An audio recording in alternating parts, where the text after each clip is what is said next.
You have 30 seconds to tell me why I shouldn't take back everything you stole from me." The words hung in the courtroom air like a death sentence. Bruce Edwards sat frozen at the defendant's table, his expensive suit suddenly feeling like a costume he had no right to wear. His new wife gripped his arm, her perfectly manicured nails digging into his sleeve as she stared at the woman standing before the judge. The woman who used to be his wife. The woman he thought he'd destroyed.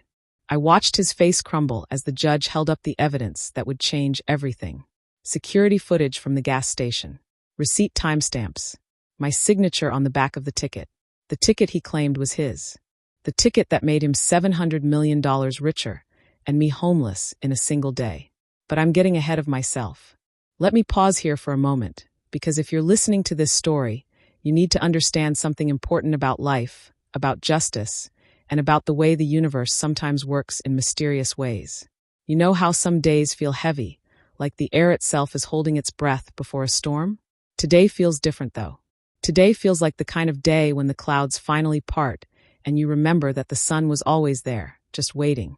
I'm sitting here now, looking out at a world that looks exactly the same as it did a year ago, but everything has changed. Everything. Hey there, wherever you are in the world right now. I hope you're somewhere safe, somewhere warm. I hope you're with people who see your worth, who would never dream of taking credit for your dreams. Drop a comment and let me know where you're watching from, because this story I'm about to tell you, it's not just mine anymore. It belongs to anyone who's ever been betrayed by someone they trusted.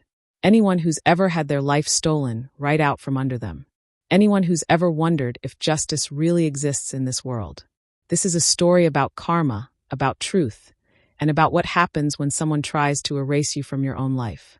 It's about a $2 lottery ticket that became a $700 million nightmare, and how sometimes the very thing that destroys you becomes the thing that saves you. My name is Stacey Edwards, and this is the story of how I went from sleeping on friends' couches, humiliated and heartbroken, to standing in a courtroom watching the man who betrayed me realize that you can't steal someone's destiny forever. This is about the moment I discovered that the winning lottery ticket he claimed as his own was actually mine all along, and how that discovery didn't just give me back my money. It gave me back my life. If you believe that the truth always finds a way to surface, hit that like button. If you believe that people who betray the ones who love them most eventually face consequences, subscribe to this channel. And if you've ever felt invisible, erased, or forgotten by someone who once promised to love you forever, share this story. Because what happened to me could happen to anyone, and what I did about it, well, that's something every person deserves to know they're capable of. But let me start from the beginning, back when I still believed that love could survive anything, even poverty. Back when I thought the man sleeping next to me every night would never dream of stealing my dreams. I was 24 when I married Bruce Edwards in a courthouse ceremony that cost us $47. I wore a white dress from a thrift store and carried daisies I picked from the vacant lot behind our apartment building. Bruce wore his only good shirt and promised me forever with tears in his eyes. We had nothing but each other, and back then, that felt like everything. For 10 years, I believed in us with the kind of faith that only comes from desperation and love mixed together. We lived in a one-bedroom rental in southeast Portland where the heat barely worked, and the neighbors fought loud enough to keep us awake most nights. Bruce worked construction when he could find it, and I cleaned office buildings downtown, taking the early morning shift, so I could be home when he got back, tired and covered in dust. We dreamed small dreams back then. A house with a yard. A car that didn't break down every other month. Maybe kids someday, when we could afford to feed them properly. I used to lie awake at night, listening to Bruce breathe beside me, planning our future in whispers. I believed that if we just held on long enough, if we just loved each other hard enough, everything would work out. I was so naive, so trusting, so completely unprepared for what greed could do to a person's heart. Every Friday, I would stop at the corner gas station on my way home from work and buy a lottery ticket. Just one. Always the same numbers. Our anniversary date, my birthday, his birthday. It was our little ritual, our $2 investment in hope. Bruce used to tease me about it, calling it my dream tax. But he never told me to stop. Maybe because he knew those tickets represented something bigger than money. They represented the belief that our lives could change, that we deserved better than what we had. I never imagined that one of those tickets would actually win. And I certainly never imagined that when it did, the man I loved would steal it from me and throw me away like garbage. The ticket that changed everything was purchased on a Tuesday in March. I remember because it had been raining for 3 days straight, and I was exhausted from pulling double shifts to help cover our rent. Bruce had been out of work for 2 weeks, and the stress was eating both of us alive. I bought that ticket the same way I always did, with hope and desperation in equal measure. I stuck it on the dashboard of our beat-up Honda Civic and forgot about it. Just another piece of paper in a life full of unpaid bills and broken promises from the universe. 3 days later, Bruce found it there while I was at work. 3 days later, he checked the numbers online and discovered we were millionaires. $700 million. More money than we could spend in 10 lifetimes. And 3 days later, when I came home from my shift, I found the locks changed and my belongings in garbage bags on the sidewalk. Bruce wasn't always the man who would steal my dreams and throw me away like trash. When I met him at 22, he was different. Broken, maybe, but in a way that made me want to fix him. His father had walked out when Bruce was 12, leaving behind nothing but unpaid bills and a mother who worked 3 jobs just to keep the lights on. Bruce learned early that love was something you had to earn, something that could disappear without warning. I thought I understood his fear of abandonment. I thought my love could heal those old wounds. We met at a diner where I was working the night shift, serving coffee to insomniacs and third-shift workers. Bruce came in every Tuesday around midnight, always ordering the same thing, black coffee and apple pie. He was quiet, polite, and he always left a $5 tip on a $3 check. After 2 months of this routine, I finally worked up the courage to ask him why he never slept. "Sleep's overrated," he said, but his smile was sad. "Besides, the nightmares aren't worth it." That's when I knew I was in trouble. I've always been drawn to wounded things, stray cats, broken birds, men with haunted eyes who tip too much because they know what it's like to need every dollar. Bruce had this way of looking at me like I was the only good thing in his world, and God help me, I believed him. Our first real conversation lasted until sunrise.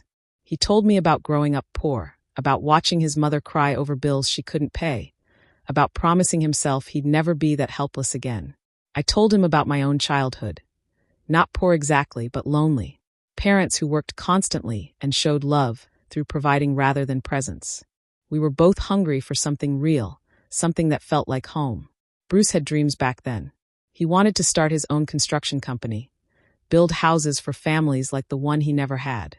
He'd sketch floor plans on napkins while I refilled his coffee, describing kitchens with big windows and backyards where kids could play safely.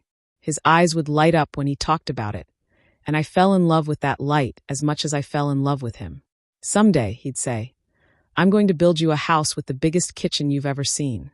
You'll never have to work another night shift again." I believed him. More than that, I wanted to help him get there. When we got married 6 months later, it felt like the beginning of everything. We pooled our money, his savings from construction work, my tips from the diner, and rented that tiny apartment in southeast Portland. It wasn't much, but it was ours. Bruce would come home covered in sawdust and concrete, and I'd have dinner waiting. We'd sit on our second-hand couch, planning our future like it was guaranteed. The first few years were hard but happy. Bruce picked up steady work with a local contractor, and I transitioned to cleaning offices because the pay was better and the hours more predictable. We saved every penny we could, dreaming of the day Bruce could go out on his own. I kept a coffee can in the kitchen where we'd dump our spare change, calling it our house fund. By year 3, we had almost $2,000 saved. That's when the first cracks started to show.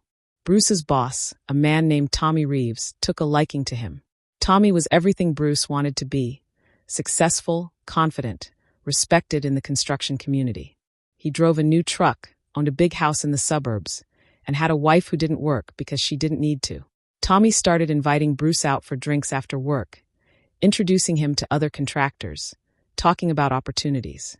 "Tommy thinks I could make foreman within a year," Bruce told me one night, his eyes bright with possibility. And after that, maybe he'd help me start my own crew.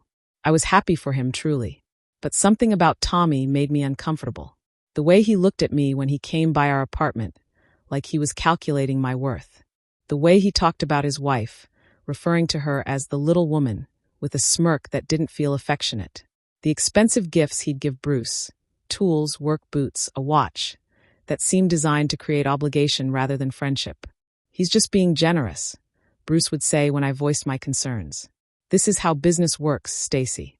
You have to invest in relationships." But I noticed changes in Bruce. He started staying out later after work, coming home smelling like expensive whiskey instead of beer. He'd talk about Tommy's lifestyle with a hunger that worried me. The big house, the new cars, the wife who spent her days shopping and getting her nails done. "Don't you want more than this?" he'd ask, gesturing around our small apartment. "Don't you want to live like we matter?" "We do matter," I'd tell him. "We matter to each other." But I could see it wasn't enough anymore. The dreams we'd shared, the modest house, the simple life, the construction business built slowly and honestly, started to feel small to him. Tommy had shown him a different world, and our world suddenly looked shabby in comparison. The lottery tickets started as my way of keeping hope alive. Every Friday, I'd stop at Murphy's Corner store on my way home from work and buy one ticket with our special numbers. It was a ritual that connected me to our early dreams, when we believed that love and hard work would be enough. Bruce would tease me about it, but gently. "There's my dreamer," he'd say, kissing my forehead. "What would we do with all that money anyway?" "Build that house you promised me," I'd always answer. "The one with the big kitchen." "I'm going to build you that house anyway," he'd promise. "You don't need to win the lottery to get everything you deserve."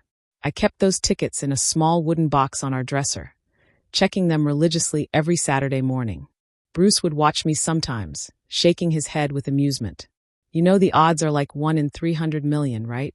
Someone has to win," I'd say. "Why not us?" Looking back, I can see the exact moment everything changed.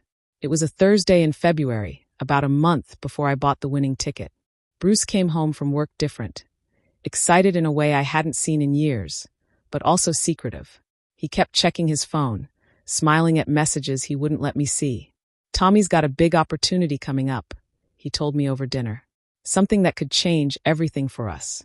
"What kind of opportunity?" "I can't say yet. But Stacy, this could be it. This could be our way out of here." I should have pressed him for details. I should have asked more questions. But I was so happy to see him excited about our future again that I didn't want to ruin it with my worries. 2 weeks later, I met her. Melissa Chun, Tommy's new secretary. She was everything I wasn't: polished, sophisticated. The kind of woman who looked like she belonged in the world Bruce was starting to crave. She came to our apartment one evening with some paperwork for Bruce, and I watched him light up around her in a way that made my stomach clench. "She's just Tommy's secretary," Bruce said when I mentioned how pretty she was. "Don't be silly, Stacy." But I wasn't being silly. I was being observant. I saw how he straightened his shoulders when she walked in. I saw how he suddenly seemed embarrassed by our small apartment, our secondhand furniture, my work clothes. I saw how he looked at her like she represented everything he wanted, and looked at me like I represented everything he wanted to escape. The Friday I bought the winning ticket, Bruce had been distant all week. He'd been working late, or so he said, coming home with stories that didn't quite add up. When I stopped at Murphy's Corner store that evening, I was exhausted and heartbroken and desperate for something to hope for. I bought the ticket with our usual numbers and stuck it on the dashboard of our Honda, just like always. But this time, I whispered a prayer as I did it.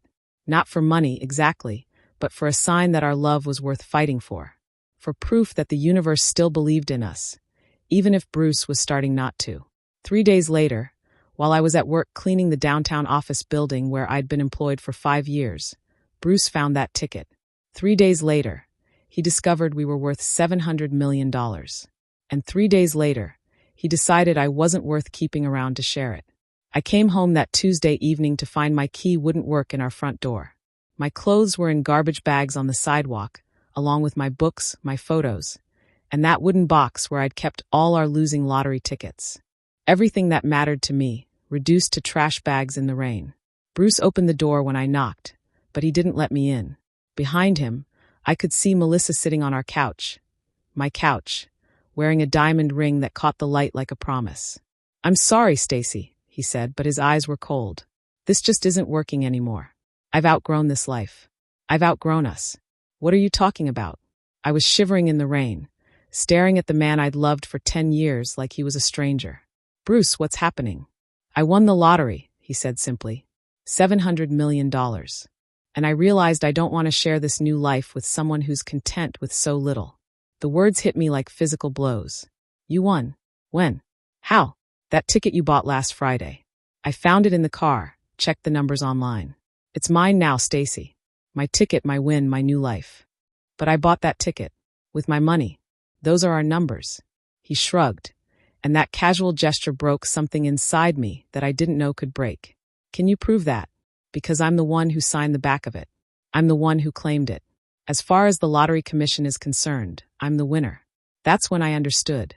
This wasn't a sudden decision. This was planned. The late nights, the secretive phone calls, the way he'd been pulling away. He'd been preparing for this moment. He'd been preparing to erase me from my own life. 10 years, I whispered. 10 years, Bruce. Doesn't that mean anything? It means I wasted 10 years settling for less than I deserved, he said. But that's over now. Melissa and I are getting married next month. We're moving to California, starting fresh. You need to move on too. He closed the door in my face, leaving me standing in the rain with everything I owned in garbage bags and nowhere to go. Through the window, I could see him return to Melissa, could see her laugh at something he said, could see him kiss her like I'd never existed. That night, sleeping on my friend Janet's couch, I cried until I had no tears left. But underneath the grief, something else was growing. A quiet, burning determination. Bruce thought he could steal my life and walk away clean. He thought he could rewrite our history and make me disappear. He was wrong. The first week after Bruce threw me out, I lived in a fog of disbelief. I kept thinking I'd wake up from this nightmare, that he'd call and apologize, that somehow we'd find our way back to each other. I was sleeping on Janet's couch, wearing the same clothes for days because everything I owned smelled like rain and betrayal. Janet worked as a paralegal downtown, and she'd known me since high school. She was the kind of friend who didn't ask questions when you showed up at her door at midnight with garbage bags full of your life. She just made coffee and handed me tissues and let me cry until I was empty. You need to fight this, she kept telling me. That ticket was yours. You bought it, you chose the numbers. There has to be something you can do. But what could I do? Bruce had signed the ticket. He'd claimed the prize. The Oregon Lottery Commission had already cut him the first check, and the local news was calling him Portland's luckiest man. I watched the coverage from Janet's living room, seeing my husband, my ex-husband, standing next to Melissa at the lottery headquarters, both of them grinning like they'd earned this fortune instead of stolen it. We're just so grateful, Bruce told the reporter, his arm around Melissa's waist. This is going to change everything for us. We're planning to start a family, maybe do some traveling.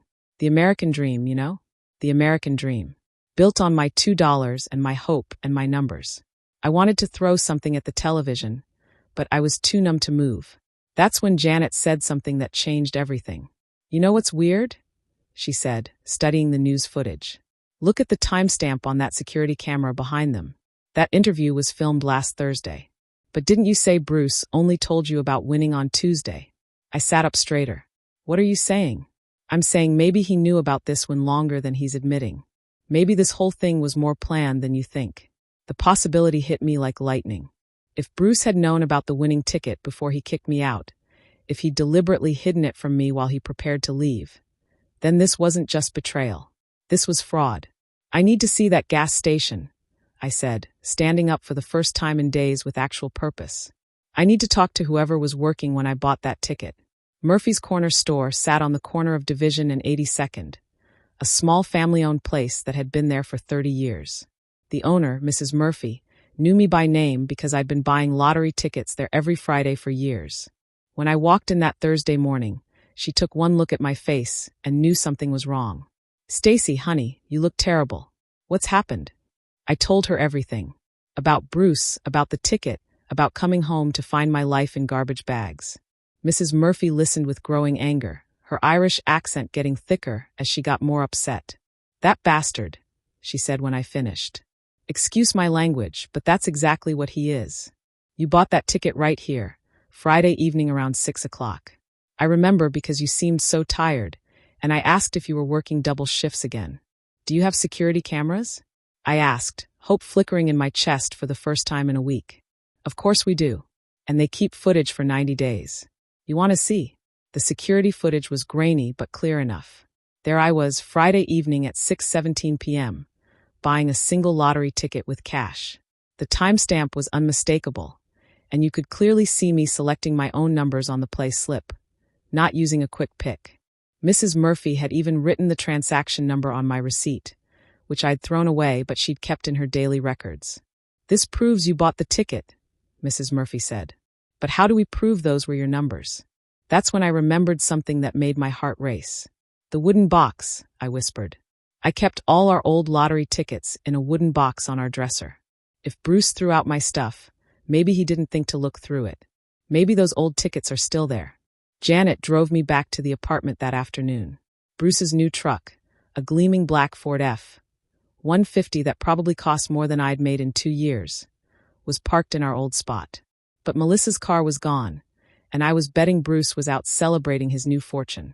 The garbage bags were gone from the sidewalk, but I knew the apartment complex's dumpster schedule.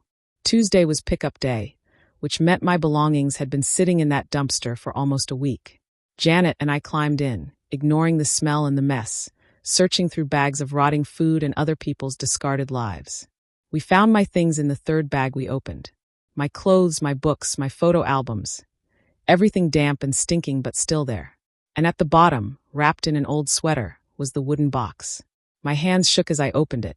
Inside were dozens of lottery tickets, all with the same numbers, all purchased on Fridays over the past 3 years. Our anniversary date, my birthday, Bruce's birthday. The same combination I'd been playing religiously, the same numbers that had just won $700 million. "This is it," Janet breathed. "This proves those were your numbers, your system. No one plays the same combination for 3 years unless it means something personal." But even as hope bloomed in my chest, reality crashed back down. "It still doesn't prove I bought that specific ticket. Bruce signed it, Bruce claimed it. His word against mine." "Maybe," Janet said. "But it's a start. And Stacy, there's something else you need to think about. If Bruce planned this, if he knew about the win before he kicked you out, then he committed fraud. And fraud is a crime." That night, I called every lawyer in Portland who would take my call. Most of them laughed when I explained the situation. A few were sympathetic, but honest about my chances. "Without proof that you purchased that specific ticket," one attorney told me, "this is essentially a he-said-she-said situation. And possession is 9/10 of the law. Your husband has the signed ticket and the Lottery Commission's recognition. That's going to be very difficult to overcome." But the last lawyer I called, a woman named Patricia Hendricks who specialized in fraud cases, was different. "The timeline bothers me," she said after I'd explained everything. "You said he kicked you out on Tuesday, but claimed he'd just discovered the win that day? That doesn't make sense. If someone just won $700 million, they don't immediately kick out their spouse. They celebrate. They plan together. The fact that he had divorce papers ready and a new relationship in place suggests premeditation. So you think there's a case? I think there are questions that need answering. And I think your ex-husband's story has holes in it.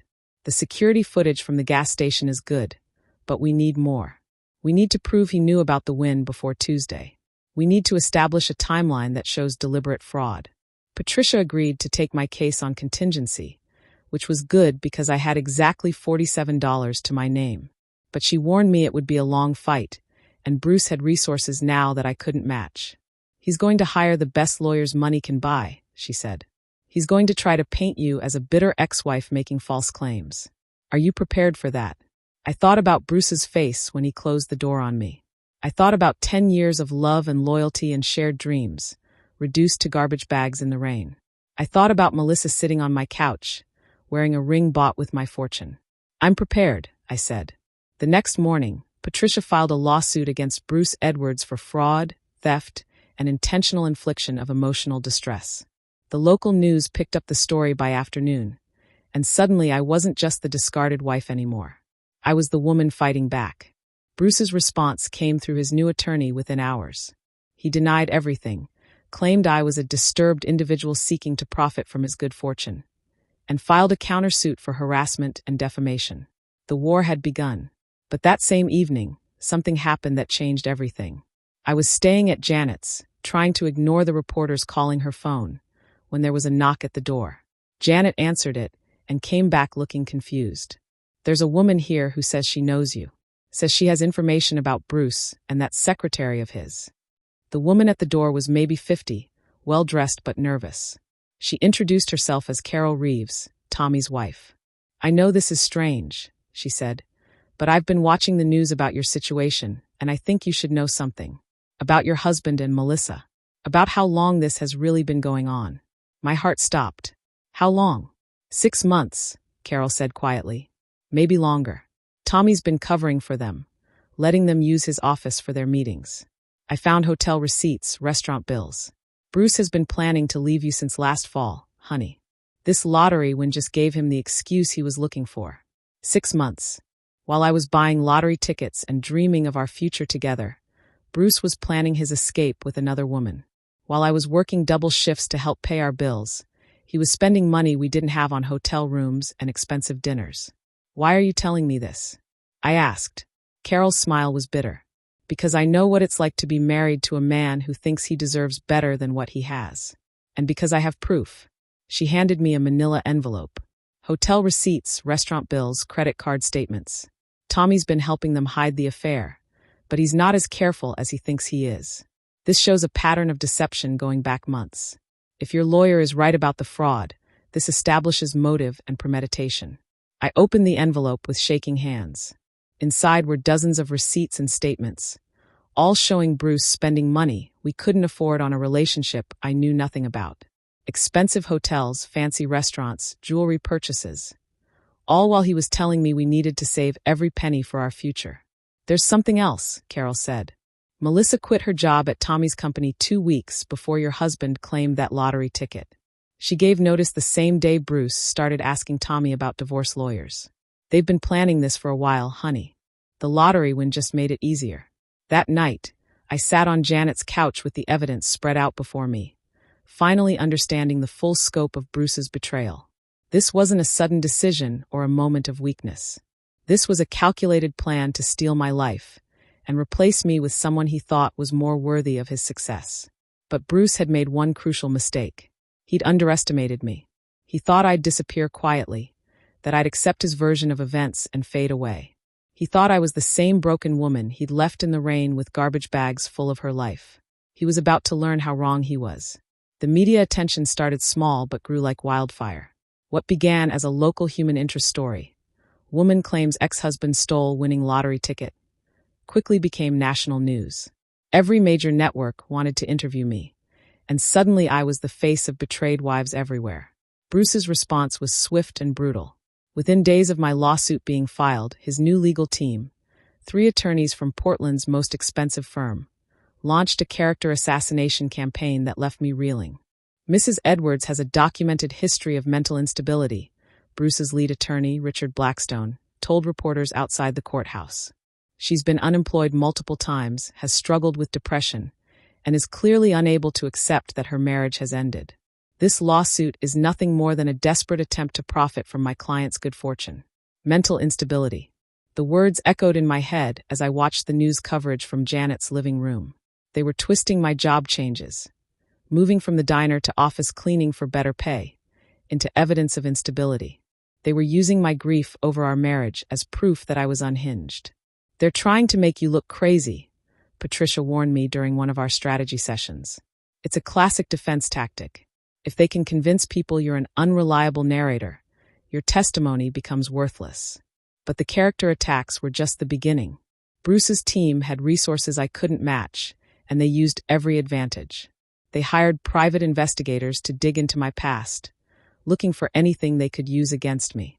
They subpoenaed my medical records, my employment history, even my high school transcripts. Meanwhile, Bruce was living like a king. The local papers covered his every move. The new mansion he'd bought in the West Hills, the charitable donations he was making, the business investments that were already making him even richer.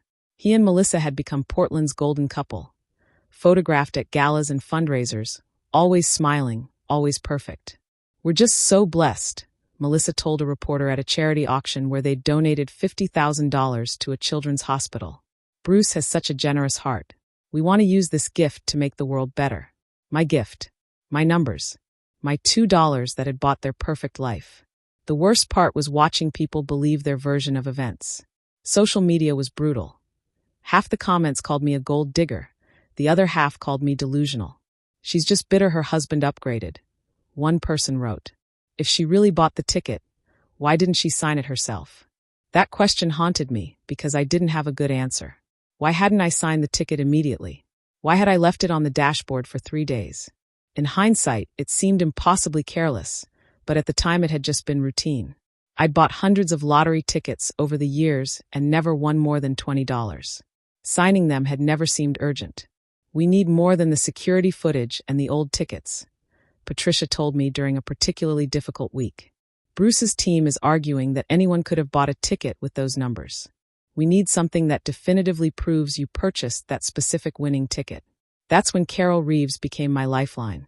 Tommy's wife had been quietly gathering evidence of the affair, and what she found was devastating. Hotel receipts showed Bruce and Melissa had been meeting regularly since October, 5 months before the lottery win. Credit card statements revealed expensive dinners, jewelry purchases, even a weekend trip to Seattle that Bruce had told me was a work conference. Look at this, Carol said, spreading the documents across Patricia's conference table. February 14th, Valentine's Day. Bruce spent $300 at a jewelry store downtown. Same day he told you he was working late, remember? I remembered. I'd made his favorite dinner and waited until midnight for him to come home. He'd apologized, said the job had run over, kissed my forehead and gone straight to bed. The next morning, I'd found a gas station Valentine's card on the kitchen counter, the kind that cost 99 cents. And here, Carol continued, pointing to another receipt. March 1st, the day before he kicked you out. Bruce and Melissa had dinner at Le Pigeon, that fancy French place downtown. $250 for dinner. He was celebrating before he even told you about the lottery. The timeline was damning. Bruce hadn't just hidden the affair. He'd hidden his knowledge of the lottery win. The dinner at Le Pigeon proved he'd known about the winning ticket at least 24 hours before he claimed to have discovered it. This establishes premeditation, Patricia said, her eyes bright with possibility. He didn't kick you out because he suddenly won the lottery. He kicked you out because he'd already planned to leave you, and the lottery win just made it financially feasible. But Bruce's team fought back hard. They claimed the receipts were fabricated, that Carol was a disgruntled wife trying to destroy her husband's business relationship with Bruce. They produced witnesses who swore Bruce had seemed shocked when he claimed the lottery prize, that his behavior had been consistent with someone who'd just discovered an unexpected windfall. Mr. Edwards was visibly shaking when he walked into our office. The Lottery Commission representative testified. He could barely sign the paperwork. This was clearly a man who had just experienced the shock of his life. Of course he was shaking. He was about to claim a fortune that wasn't his. The pressure was getting to me. I'd lost 15 pounds since the lawsuit started, and I was barely sleeping. Every day brought new attacks on my character, new evidence that Bruce's team had manufactured to support their version of events. They'd even found my old therapist from 5 years ago, a counselor I'd seen briefly after my mother died, and somehow convinced her to testify about my emotional instability. You need to be prepared for this to get worse, Patricia warned me. Bruce has unlimited resources now, and he's using them. They're going to try to break you down, make you give up. But giving up wasn't an option. Not when I'd seen the truth in those hotel receipts and credit card statements. Not when I knew that Bruce had planned this betrayal for months, while I was still buying lottery tickets and dreaming of our future together. The breakthrough came from an unexpected source. Mrs. Murphy from the corner store had been following the case in the news, and she called Patricia's office with information that changed everything. I've been thinking about that Friday when Stacy bought the ticket, she told us during a meeting at her store. Something was bothering me, but I couldn't put my finger on it. Then I remembered. Bruce came in here the next day, Saturday morning, around 10 o'clock. My heart stopped. Bruce came to your store? He did. Asked me if anyone had bought lottery tickets the day before with specific numbers. When I told him yes, that you'd bought one with those exact numbers, he got very excited. Started asking about the security cameras, whether I kept records of transactions. Patricia leaned forward. Did he say why he was asking? Said he thought his wife might have bought a winning ticket, but wasn't sure. Asked me not to mention it to you, because he wanted to surprise you. Mrs. Murphy's expression was grim. But here's the thing. He already had the ticket with him. I saw it in his hand when he walked in. If he was just checking to see if you'd bought a winner, why would he already have the ticket? The implication was staggering. Bruce hadn't discovered the winning ticket by accident on Tuesday. He'd known about it since Saturday, 3 days before he kicked me out. 3 days he'd spent planning how to steal my fortune and erase me from his life. This proves premeditation beyond any doubt, Patricia said. He didn't just hide the affair. He deliberately stole the ticket and planned the entire betrayal. But even with this new evidence, Bruce's team had an answer. They claimed Mrs. Murphy was mistaken about the timeline, that her memory was unreliable. They produced their own witnesses, Melissa and Tommy, who swore Bruce had been with them Saturday morning, nowhere near the corner store. It's her word against theirs, Patricia admitted. And they have more credibility in the eyes of the court. We need something more concrete. That's when I remembered something that made my blood run cold. The wooden box where I'd kept all our old lottery tickets. Bruce had thrown it out with the rest of my belongings. But what if he'd looked through it first? What if he'd seen the pattern of numbers I'd been playing for years and realized what that meant? He knew, I whispered to Patricia. He knew those were my numbers because he'd seen me play them dozens of times. That's how he knew to check if I'd bought a ticket that Friday. He'd been watching me, learning my routine, waiting for the right moment. The realization was devastating. This wasn't a crime of opportunity. It was a calculated theft that had been months in the planning. Bruce had studied my habits, learned my patterns, and positioned himself to steal my dreams the moment they came true. But proving it would be the fight of my life. And Bruce was just getting started with his campaign to destroy me. The call came at 3 a.m, 6 weeks after I'd filed the lawsuit. I was finally sleeping through the night for the first time since this nightmare began, curled up on Janet's couch with legal documents scattered around me like fallen leaves. The shrill ring of my phone cut through the darkness like a knife. Stacey Edwards. The voice was unfamiliar, professional, cold. Yes, who is this? This is Detective Sarah Morrison with Portland Police. I'm calling about your lawsuit against Bruce Edwards. We need you to come down to the station immediately. My blood turned to ice. What's happened? Is Bruce okay? Mr. Edwards is fine. But there's been a development in your case that requires immediate attention. How soon can you get here? I threw on clothes and drove to the police station with my hands shaking on the steering wheel. Patricia met me there, looking as confused and worried as I felt. Detective Morrison led us into a small interview room that smelled like stale coffee and broken dreams. Mrs. Edwards, we've been investigating the financial aspects of your case, and we've discovered something troubling. Your husband's lottery claim appears to be legitimate, but there are irregularities in the timeline that suggest possible fraud. Hope flickered in my chest. What kind of irregularities? Bank records show that Mr. Edwards made several large cash deposits in the weeks leading up to his lottery claim. Deposits that don't match his reported income from construction work. We're talking about $15,000 over 3 weeks. Patricia leaned forward. Where did the money come from? Detective Morrison's expression was grim. That's what we need to find out. Mrs. Edwards, did your husband have access to any other sources of income? Gambling winnings, side jobs, anything that might explain these deposits? I shook my head, confused. No, nothing like that. Bruce barely made enough to cover our bills. Where would he get $15,000? That's what concerns us, because the timing suggests he was preparing for something.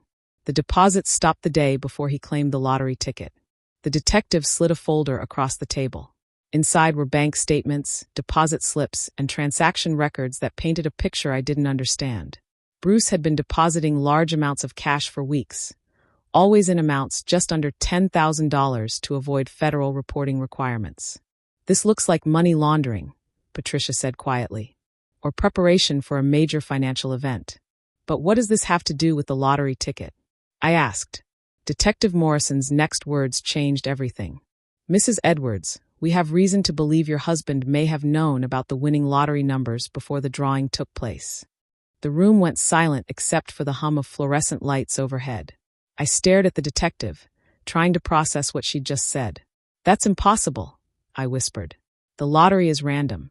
No one can know the numbers ahead of time. Under normal circumstances, you'd be right. But we've been investigating irregularities at the Oregon Lottery Commission, and your husband's win has raised red flags. The timing, the cash deposits, the immediate claim, it all suggests advanced knowledge. Patricia grabbed my arm. Stacey, if this is true, if Bruce somehow knew those numbers would win, then he didn't just steal your ticket. He committed lottery fraud on a massive scale. The detective nodded.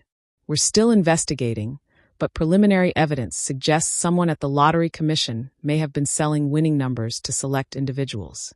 Your husband's financial activity in the weeks before his claim fits the pattern we've identified in other suspicious wins. My world tilted sideways. You're saying Bruce bought the winning numbers? That he knew my ticket would win before I even bought it? We're saying it's a possibility we're investigating. But Mrs. Edwards, if this is true, you're not just a victim of marital fraud. You're a victim of organized crime. I sat in stunned silence as the implications crashed over me. If Bruce had known the winning numbers, then everything. The affair with Melissa, the divorce papers, the cruel dismissal of our 10-year marriage, had been planned around stealing a fortune he knew was coming. I hadn't just been betrayed by my husband. I'd been targeted by a criminal conspiracy. There's something else, Detective Morrison continued. We've been monitoring Mr. Edwards' communications, and we intercepted a conversation between him and an unknown individual discussing the Edwards situation. The caller seemed concerned that your lawsuit might expose their operation. She played a recording that made my blood run cold. Bruce's voice, but harder than I'd ever heard it, discussing me like I was a problem to be solved. She's not going to give up, Bruce was saying. Stacy's stubborn when she thinks she's right, and she has that lawyer now, asking questions. Then maybe it's time to discourage her more directly, the other voice replied. Make her understand that some fights aren't worth having. What are you suggesting? I'm suggesting that accidents happen to people who don't know when to quit. Your wife needs to learn that lesson before she causes problems for all of us. The recording ended, leaving the room in deadly silence. Patricia's face had gone white, and I felt like I was going to be sick. They're threatening me, I whispered. Bruce is threatening me, which is why we need you to be very careful, Detective Morrison said. We're going to provide protection, but Mrs. Edwards, you need to understand the gravity of this situation. If our suspicions are correct, your husband is involved with people who have killed to protect this operation. Killed. The word echoed in my head like a death sentence. I'd thought I was fighting for justice, for the money that was rightfully mine. I hadn't realized I was fighting for my life. What happens now? Patricia asked. Now we build a case. But it's going to take time, and it's going to be dangerous. Mrs. Edwards, these people have 700 million reasons to make sure you never see the inside of a courtroom. I drove back to Janet's house in a daze, my mind reeling with the revelation that my husband wasn't just a cheater and a thief. He was a criminal. The man I'd loved for 10 years, the man I'd trusted with my heart and my dreams, was involved in a conspiracy that had already claimed lives. But as the shock wore off, something else took its place. Rage. Pure, burning rage at the scope of Bruce's betrayal. He hadn't just stolen my lottery ticket. He'd stolen my entire life as part of a calculated criminal enterprise. Every kiss, every promise, every moment of intimacy had been a lie designed to position him to rob me blind. I thought about the cash deposits, the advanced knowledge, the careful planning. Bruce had known for weeks that my Friday lottery ticket would be worth $700 million. He'd known when he kissed me goodbye that morning that it would be the last time. He'd known when I left for work that I'd come home to find my life in garbage bags. The cruelty of it was breathtaking. He could have told me the truth. He could have shared the fortune we'd won together. Instead, he'd chosen to destroy me, to erase me from my own life so completely that I'd never be able to prove what he'd stolen. But Bruce had made one crucial mistake. He'd underestimated how far I was willing to go to expose the truth. He thought I'd be intimidated by threats, that I'd disappear quietly rather than risk my safety. He was wrong. That night, I called Patricia and told her I wanted to proceed with the lawsuit, regardless of the danger. I wanted to expose not just Bruce's theft, but the entire criminal conspiracy that had made it possible. Stacy, you need to think about this carefully, she warned. These people have already threatened you. If we move forward, there's no going back. There's already no going back, I told her. Bruce made sure of that when he threw me away like garbage. If I'm going to lose everything anyway, I might as well take him down with me. But even as I spoke those brave words, I knew the real fight was just beginning. Bruce had $700 million and a criminal organization backing him. I had a lawyer, a friend's couch, and a burning need for justice. It would have to be enough. The character assassination campaign that followed my lawsuit filing was more brutal than anything I could have imagined. Bruce's legal team didn't just want to discredit my claims. They wanted to destroy me completely, to make me so toxic that no one would believe a word I said. It started with the private investigators. I'd catch glimpses of them sometimes. Men in unremarkable cars parked outside Janet's apartment, following me to work, photographing me through telephoto lenses. They dug into every aspect of my life, looking for ammunition Bruce's lawyers could use against me. Within 2 weeks, they found what they were looking for. Mrs. Edwards was terminated from her position at Clearwater Office Services for theft. Bruce's attorney announced at a press conference that made the evening news. She was caught stealing cleaning supplies and petty cash from client offices.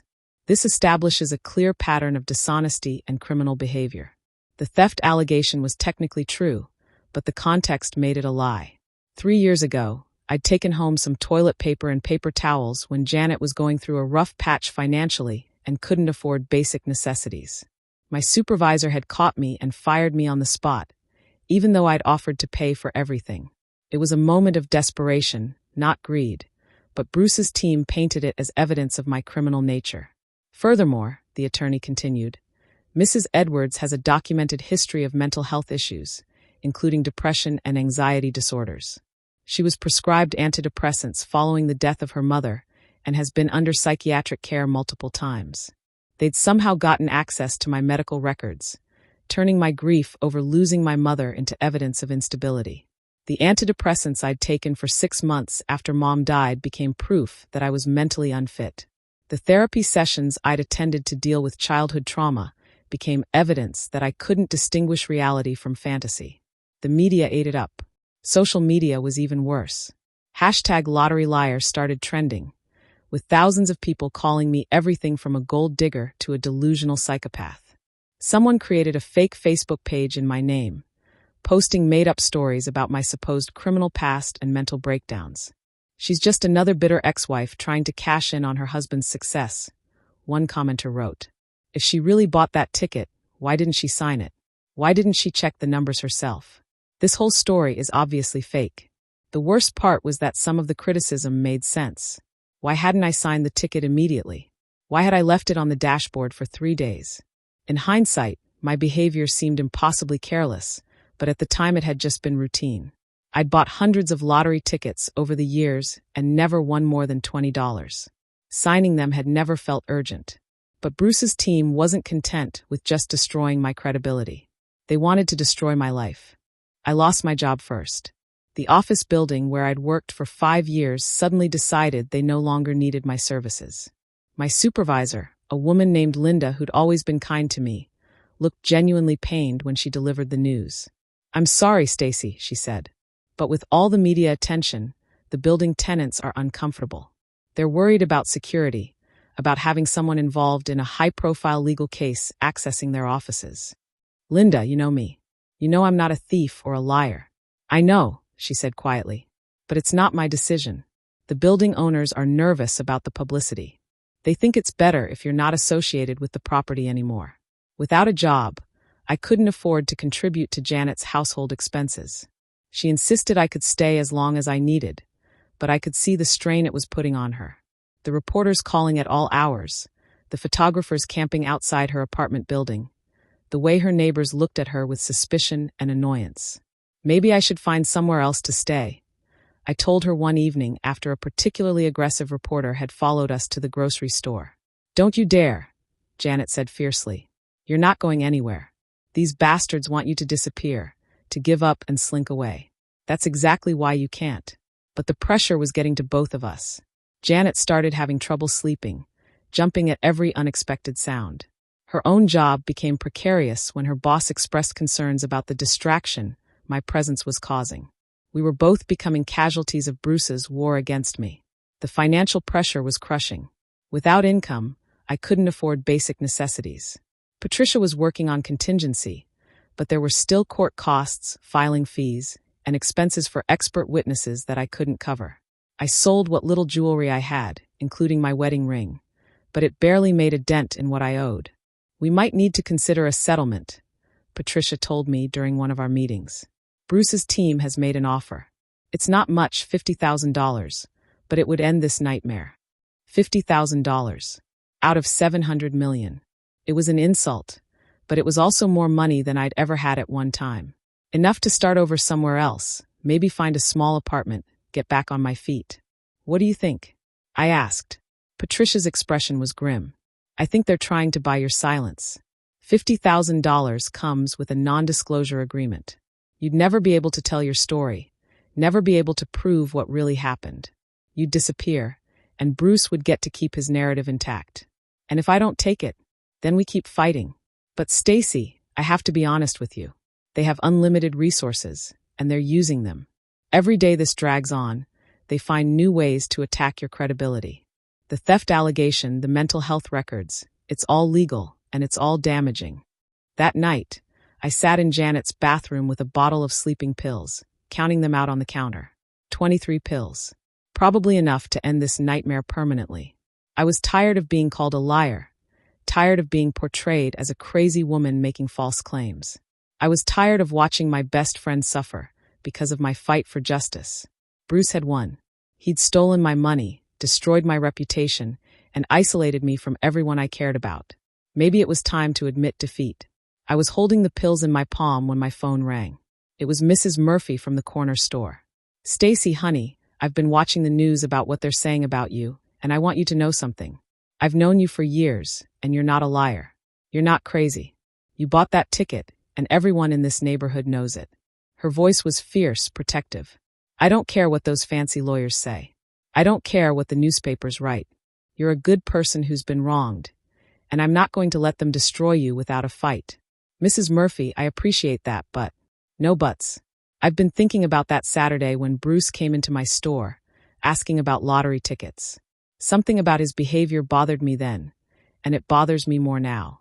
He was nervous, excited, but also guilty looking, like he knew he was doing something wrong. I put the pills back in the bottle. What are you saying? I'm saying I think your husband knew about that winning ticket before he claims he did. And I think if we dig deep enough, we can prove it. The next morning, Mrs. Murphy and I went through her store's security footage together. She kept recordings for 90 days, and we found what we were looking for. There was Bruce on Saturday morning, March 5th, 3 days before he claimed to have discovered the winning ticket. He was in the store for almost 10 minutes, talking animatedly with Mrs. Murphy, gesturing toward the lottery display. He was asking about tickets sold on Friday. Mrs. Murphy remembered. Wanted to know if anyone had bought tickets with specific numbers. When I told him yes, that you'd bought one with those exact numbers, he got very excited. But why would he ask unless he already knew those numbers had won? Exactly. The lottery drawing was Friday night. If he was just checking to see if you'd bought a ticket, he would have asked on Friday or Saturday morning. But he came in Saturday afternoon, after the winning numbers had been announced. He already knew those numbers were winners. This was the proof we needed. Bruce hadn't discovered the winning ticket by accident on Tuesday. He'd known about it since Saturday and spent 3 days planning how to steal it from me. But even with this evidence, Bruce's team had an answer. They claimed Mrs. Murphy was mistaken about the timeline, that her memory was unreliable. They produced their own witnesses who swore Bruce had been elsewhere that Saturday morning. It's her word against theirs, Patricia admitted, and they have more credibility in the eyes of the court. The attacks on my character intensified. Someone leaked my therapy records to a gossip blog, revealing intimate details about my childhood trauma and my struggles with depression after my mother's death. The headlines were brutal. Lottery liar's mental health crisis exposed, and inside the disturbed mind of a gold digger. I stopped leaving Janet's apartment except for court appearances. The photographers and reporters made every outing a nightmare, shouting questions about my mental health and criminal history. Someone threw a rock through Janet's living room window with a note attached. Liars get what they deserve. Maybe I should take the settlement. I told Patricia after a particularly brutal day in court where Bruce's attorney had spent 3 hours detailing my supposed psychological problems. Is that what you want? I thought about Bruce and Melissa living in their mansion, spending my money, telling everyone who would listen about their charitable work and their perfect love story. I thought about the truth being buried under an avalanche of lies and legal maneuvering. No, I said finally. I want to fight. Even if it destroys me, I want the truth to come out. But I was running out of strength to keep fighting. Bruce had everything: money, lawyers, public sympathy. And I had nothing but the truth. In the real world, that wasn't always enough. The darkest moment came when Janet sat me down for a conversation I could see she'd been dreading. "Stacy, I love you like a sister, but I can't do this anymore. My boss gave me an ultimatum today. Either you find somewhere else to stay, or I lose my job. I'm sorry, but I can't risk my career." I understood. I really did. But it still felt like the final blow. Without Janet's couch, I had nowhere to go. No job, no money, no home, and now no friends willing to risk their own lives to help me. That night, I packed my few remaining belongings into a single suitcase and checked into a homeless shelter downtown. The irony wasn't lost on me. I was technically a millionaire, but I was sleeping in a room with 12 other women who had lost everything. Bruce had succeeded in erasing me from my own life. But he'd made one crucial mistake. He'd underestimated how much I was willing to lose to expose the truth. The homeless shelter on Burnside Street smelled like disinfectant and broken dreams. I lay on a narrow cot surrounded by women who'd lost everything. Their homes, their families, their hope. Some talked to themselves in the dark. Others cried quietly into thin pillows. I stared at the ceiling and wondered how I'd fallen so far so fast. 3 months ago, I'd been married with a home and a job. Now I was sleeping in a room with 12 strangers. My entire life reduced to a single suitcase and a legal case that was bleeding me dry. Bruce's character assassination had worked perfectly. I was unemployable, homeless, and branded as a mentally unstable liar by half the internet. "You're the lottery lady," said the woman in the cot next to mine. Her name was Rosa, and she'd been living in shelters for 2 years after her husband emptied their bank accounts and disappeared. "I saw you on the news." "Yeah, that's me. You really think you can beat him? Rich guy like that, with all those lawyers." I turned to look at her. Rosa was maybe 40, with prematurely gray hair and eyes that had seen too much disappointment. "I don't know anymore. My advice: take whatever money they're offering and run. Rich people don't lose. They just don't. The system's rigged for them." Rosa's words echoed in my head as I tried to sleep. Maybe she was right. Maybe I was fighting a battle I could never win. Bruce had $700 million and an army of lawyers. I had a public defender who was overworked and underpaid, sleeping in a homeless shelter, and a story that sounded increasingly desperate even to my own ears. The next morning, I called Patricia from a payphone outside the shelter. "I want to take the settlement," I told her. There was a long pause. "Stacy, are you sure? We've come so far. The evidence about Bruce knowing earlier than he claimed isn't enough. You said so yourself. It's my word against his, and his word comes with $700 million backing it up. The settlement offer is still $50,000, with the non-disclosure agreement. $50,000. It would get me out of the shelter, maybe rent a small apartment somewhere far from Portland. I could start over, find a new job, try to rebuild some kind of life. It wasn't justice, but it was survival. Set up the meeting," I said. But as I hung up the phone, something inside me rebelled against the decision. I thought about Mrs. Murphy, who'd risked her reputation to testify for me. I thought about Carol Reeves, who'd provided evidence of Bruce's affair despite the danger to her own marriage. I thought about all the women who'd reached out to me through social media, sharing their own stories of betrayal and theft by men they'd trusted. "Don't give up," one message had read. "You're fighting for all of us." Was I really going to let Bruce win? Was I going to let him keep my $700 million and his perfect reputation while I slunk away with pocket change and a promise to never tell the truth?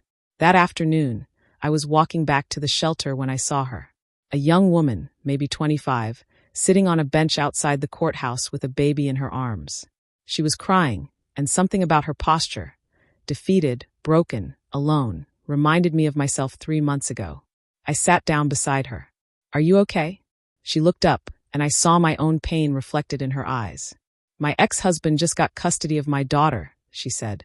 "He hired expensive lawyers, made me look like an unfit mother, said I was unstable because I have anxiety. The judge believed him. I'm sorry. He's not even a good father.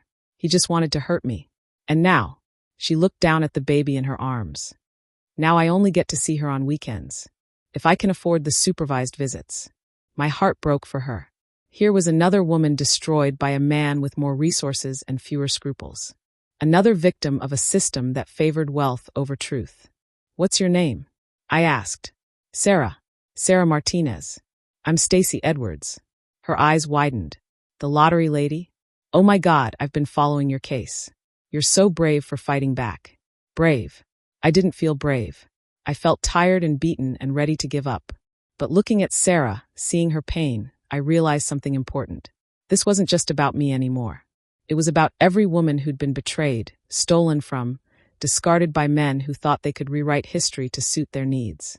Sarah, can I ask you something? If you could go back and fight harder, would you? Every day, she said without hesitation. Every single day. But I didn't have the resources. I couldn't afford good lawyers. I couldn't fight the system. But if you could have, I would have fought until my last breath. Not just for me, but for her. She kissed her baby's forehead, so she'd know her mother never gave up. That night, I called Patricia back. I changed my mind about the settlement. Stacy, are you sure? The offer might not be available much longer. I'm sure.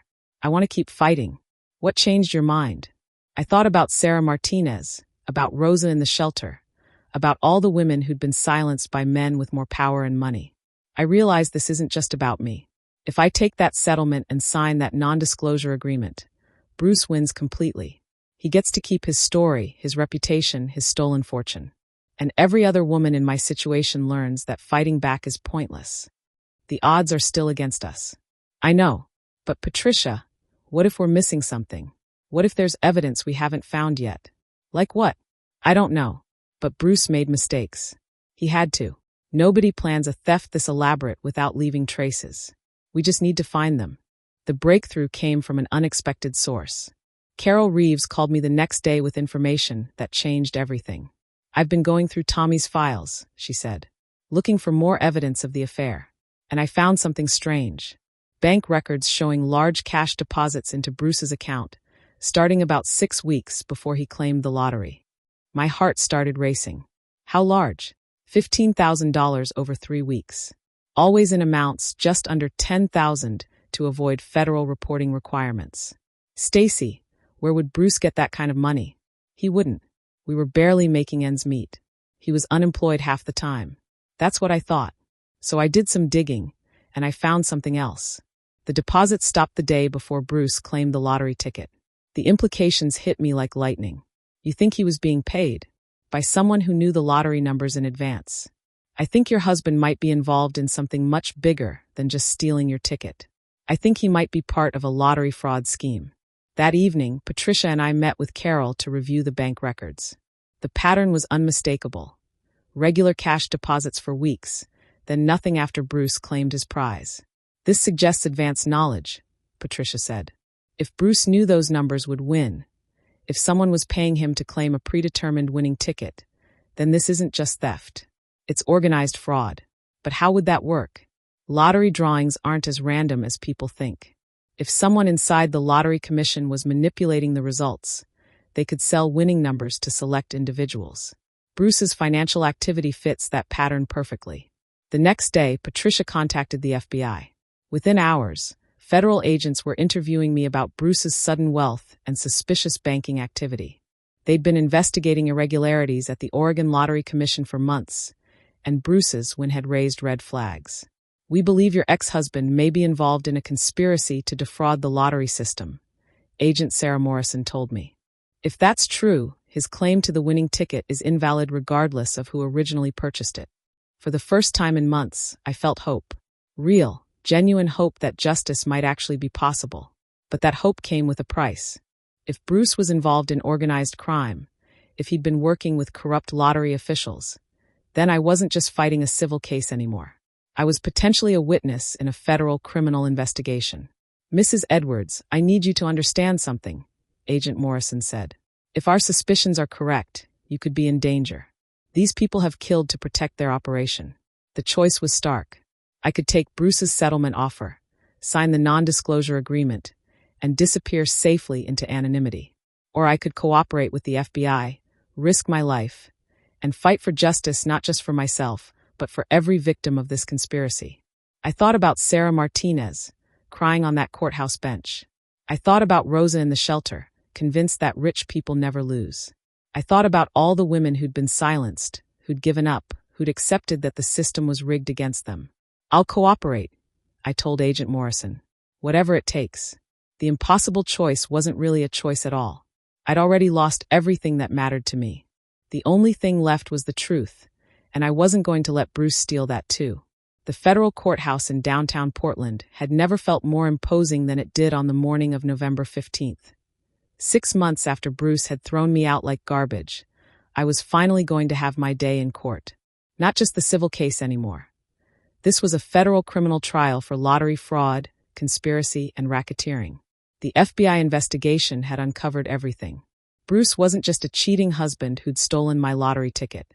He was part of a sophisticated criminal organization that had been rigging lottery drawings across multiple states for over 2 years.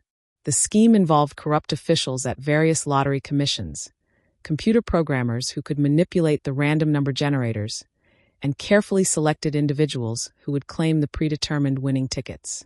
Bruce had been recruited 6 months before my winning ticket, chosen because he had no criminal record and appeared to be an ordinary working-class man. The $15,000 in cash deposits Carol had discovered were payments for his participation in the scheme. He'd been told exactly which numbers would win, and when, instructed to ensure those numbers were played, and coached on how to claim the prize without raising suspicion. The only problem was that I had bought the winning ticket before Bruce could arrange to purchase it himself. So he'd improvised, stealing my ticket and claiming it as his own, never imagining that his discarded wife would have the courage to fight back. "Ladies and gentlemen of the jury," Federal Prosecutor David Chin began his opening statement. "This case is about greed, betrayal, and a criminal conspiracy that stole millions of dollars from honest lottery players across the country. The defendant, Bruce Edwards, was not a lucky man who happened to win $700 million. He was a criminal who knew exactly which numbers would win because he was part of a scheme to defraud the lottery system." I sat in the gallery behind the prosecution table, watching Bruce at the defendant's table. He looked smaller than I remembered, older. The expensive suits and confident swagger were gone, replaced by the hunched shoulders of a man who knew he was caught. Melissa wasn't there. She'd filed for divorce the day after Bruce's arrest, claiming she'd known nothing about his criminal activities. The prosecution's case was devastating. They had bank records showing the cash payments, recorded phone calls between Bruce and his handlers, computer evidence of the rigged drawings, and testimony from other participants in the scheme who'd agreed to cooperate in exchange for reduced sentences. But the most damning evidence was the timeline. Phone records showed Bruce had received a call at 11:47 p.m. on Friday, March 4th, just hours after the lottery drawing. The call lasted 18 minutes and came from a burner phone registered to one of the conspiracy's ringleaders. Security footage from a gas station near our apartment showed Bruce driving past Murphy's Corner store at 6:23 p.m. that Friday, just 6 minutes after I'd purchased the winning ticket. Mr. Edwards was conducting surveillance, Prosecutor Chin explained to the jury. He knew the winning numbers would be announced that evening, and he was watching to see if anyone purchased a ticket with those numbers. When he saw Mrs. Edwards buy the ticket, he knew he had a problem. He couldn't let her discover she'd won, because that would expose the entire conspiracy. The prosecution played a recording that made my blood run cold. It was Bruce's voice, captured by an FBI wiretap 3 days before he kicked me out. "The wife bought the ticket," Bruce was saying. "She doesn't know it's a winner yet, but she will when she checks the numbers Saturday morning. Then make sure she doesn't get the chance," another voice replied. "Handle it however you need to, but that ticket needs to disappear. What if she fights back? What if she claims I stole it? Who's going to believe her? You're the one with the signed ticket. You're the one who claimed the prize. She's just a bitter ex-wife making false accusations." Hearing those words in court, with a jury of 12 strangers listening to Bruce casually discuss destroying my life, was almost unbearable. But it was also vindicating. Finally, people could hear the truth in his own voice. Bruce's defense attorney tried to paint him as a victim of the conspiracy, claiming he'd been coerced into participation and had never intended to hurt me. But the evidence was overwhelming. Text messages showed Bruce enthusiastically planning how to spend his winnings. Hotel receipts proved he'd been celebrating with Melissa before he'd even kicked me out. Bank records showed he'd immediately started making large purchases and investments after claiming the prize. The most powerful moment came when I took the stand to testify. I'd been dreading this for months, knowing Bruce's attorney would try to destroy me on cross-examination. But Prosecutor Chen had prepared me well. "Mrs. Edwards," he began gently, "can you tell the jury about your marriage to the defendant?" I looked directly at the jury as I spoke, 12 ordinary people who reminded me of myself before this nightmare began. "I loved him," I said simply. "For 10 years, I believed we were building a life together. I worked double shifts to help support us. I bought lottery tickets every Friday with numbers that meant something to our relationship. I trusted him completely. And what happened on Tuesday, March 8th? I came home from work to find the locks changed and my belongings in garbage bags on the sidewalk. Bruce told me he'd won the lottery and was leaving me for another woman. He said the winning ticket was his because he'd signed it. But you had purchased that ticket, hadn't you?" "Yes. Friday evening at Murphy's Corner store, just like I had every week for years. Same numbers, same routine. I had the receipt, and Mrs. Murphy remembered the transaction."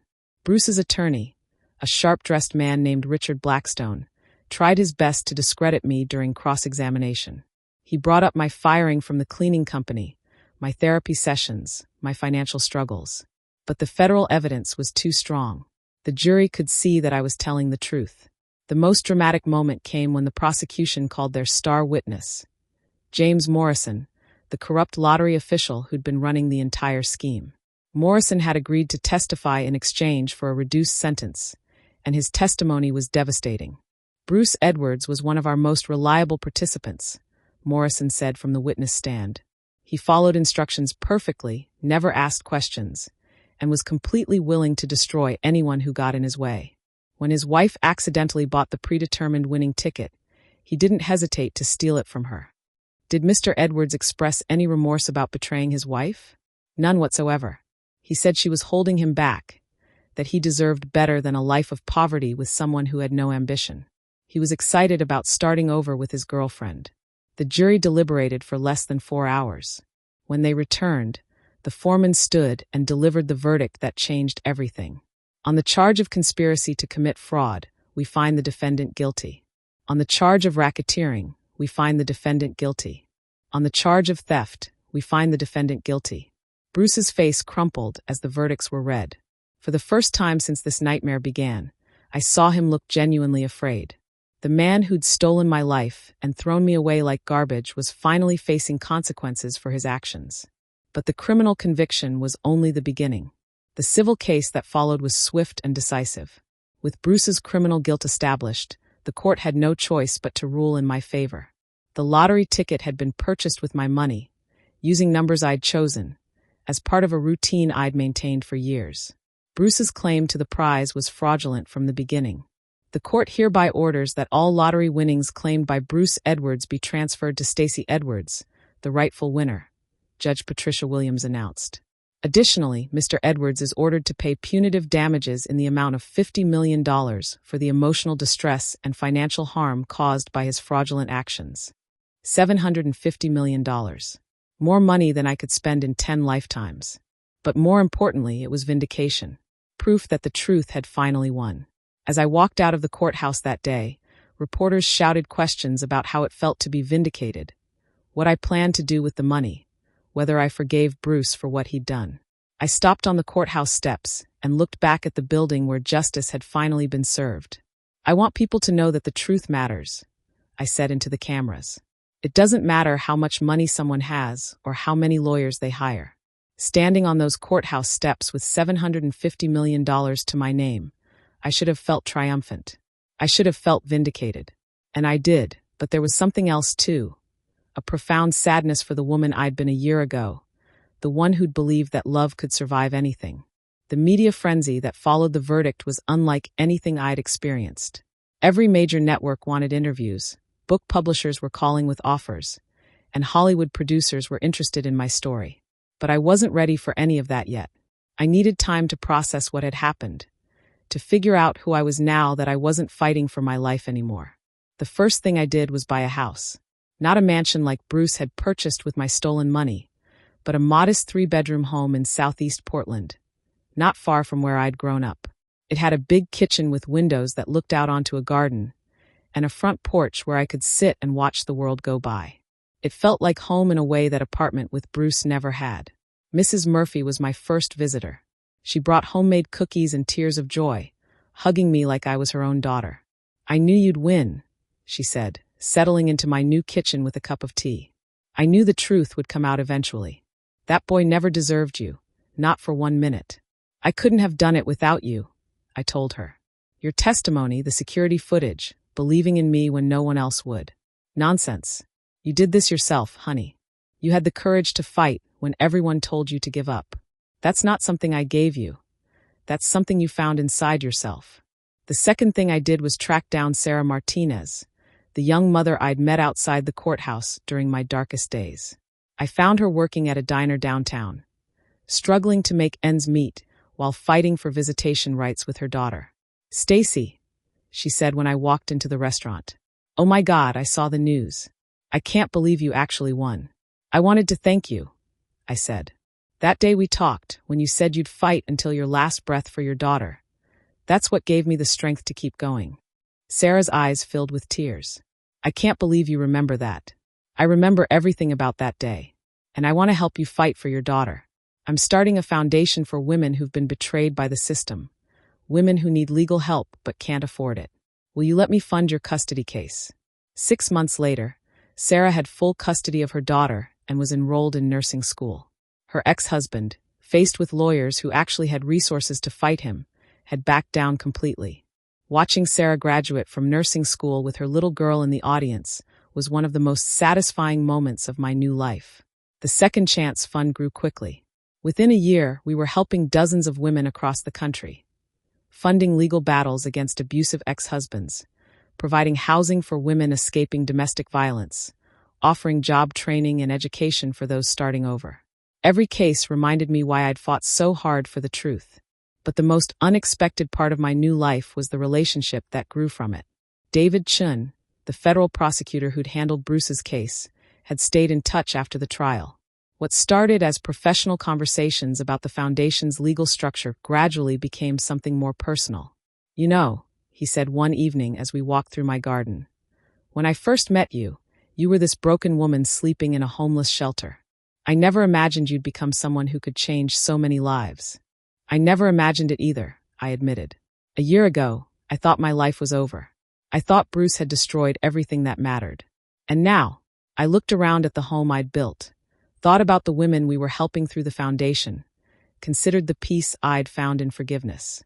Now I realize he just cleared the way for something better." David and I were married 2 years after the trial, in a small ceremony in my garden with Mrs. Murphy as my maid of honor and Sarah Martinez as a bridesmaid. It wasn't the fairy tale wedding I'd dreamed of with Bruce. It was better. It was real, built on truth and mutual respect rather than desperation and need. Bruce, meanwhile, was serving a 15-year sentence in federal prison. The conspiracy had been dismantled, with dozens of participants facing justice. The stolen lottery winnings from other rigged drawings had been returned to the states where they belonged, funding education and public services as originally intended. I visited him once, about 3 years after the trial. He looked older, grayer, diminished by prison life and the weight of his choices. When he saw me walk into the visiting room, his face crumpled. "Stacy," he said, his voice barely a whisper. "I'm so sorry. I know that doesn't mean anything now, but I need you to know how sorry I am." "I know," I said simply. "I destroyed everything. Our marriage, your trust, my own life. For what? Money I didn't even get to keep."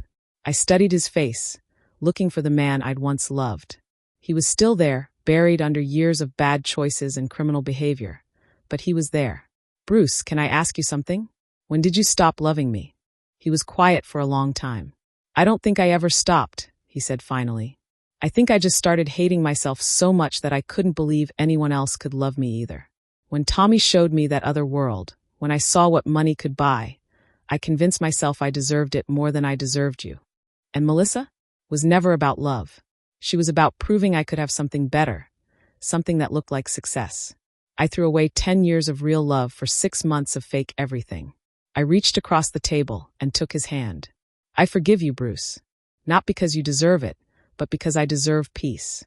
He started crying then, ugly sobs that shook his whole body. "I don't know how to live with what I did to you."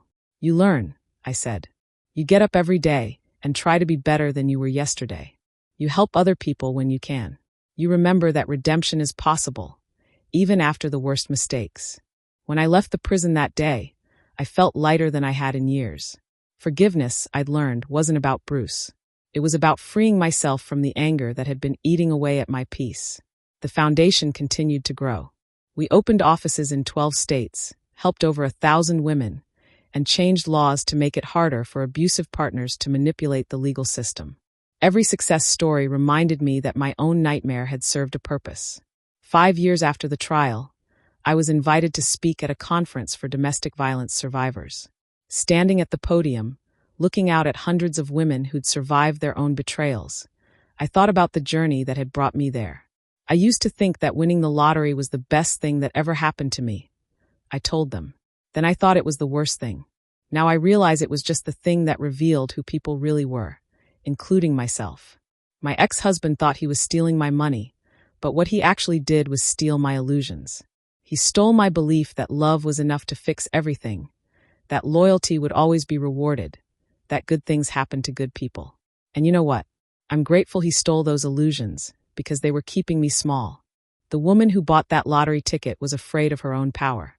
She was content to dream small and hope someone else would make her dreams come true. The woman standing here today knows that she has the power to make her own dreams come true and to help other women do the same. You can lose everything, love, home, and name. But if you keep your integrity, you've already won. And if you use your pain to help others heal, you've won twice. The applause was thunderous, but what moved me most were the faces in the audience. Women who'd been where I'd been, who'd fought their own battles against systems designed to silence them, who'd found their own strength in the darkest moments. After the speech, a young woman approached me. She couldn't have been more than 25, with the same haunted look I'd once carried. "Mrs. Chun," she said, "my husband just left me for his secretary. Took our savings, our house, everything. I don't know how to fight back." I handed her my card. "Call this number tomorrow. We'll help you fight. And remember, this isn't the end of your story. It's just the beginning of a better chapter." Driving home that night to David and our quiet house with its big kitchen and garden full of possibilities, I thought about the lottery ticket that had changed everything. $700 million had bought me financial security, but the real prize had been discovering who I was when everything else was stripped away. I didn't just win the lottery. I won myself back, and that, I realized, was worth more than all the money in the world. Hey there, wherever you are right now. If you're going through your own betrayal, your own fight for justice, remember this. The people who try to erase you from your own story always underestimate your power to rewrite the ending. Keep fighting. Keep believing in the truth. And never, ever let anyone convince you that you're worth less than everything you deserve. The truth always wins in the end. Sometimes it just takes longer than we'd like.